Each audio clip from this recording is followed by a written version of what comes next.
Cup சாம்பிராணி, பஞ்சகவ்ய விளக்கு ரெண்டுமே இருக்கு. இது 20 ரூபாய் பேக்கு. பிளஸ் வந்து ஒரு பஞ்சு நம்ம இதில் வச்சிருக்கோம்.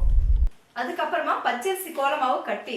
இந்த பச்சரிசி கோலமாவு கட்டி நிறைய பேர் எங்களுக்கு சாம்பிளா வந்து கொடுங்கன்னு சொல்லி நிறைய பேர் கேட்டிருந்தாங்க. அப்போ வந்து நாங்கள் ரெடி பண்ணல, இந்த மாதிரி இப்போதான் ரெடி பண்ணியிருக்கோம். இப்போ கடைகளுக்கு இந்த மாதிரி கொடுக்க ஸ்டார்ட் பண்ணியிருக்கோம். நல்லா போயிட்டு இருக்கு.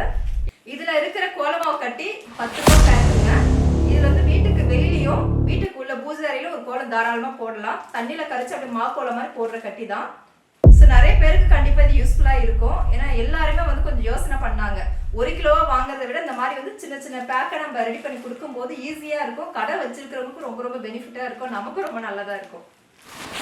ஹெர்பல் சேர்ந்த பஞ்சகவ்ய கப் சாம்பிராணி, இதுவும் வந்து 10 ரூபாய் பேக்கு தான். அதுக்கப்புறமா இது ஹெர்பல் கப் சாம்பிராணி, நம்ம பாக்ஸ்ல பார்த்த அதே கப் சாம்பிராணி, இது 10 ரூபாய் பேக்கு தான்.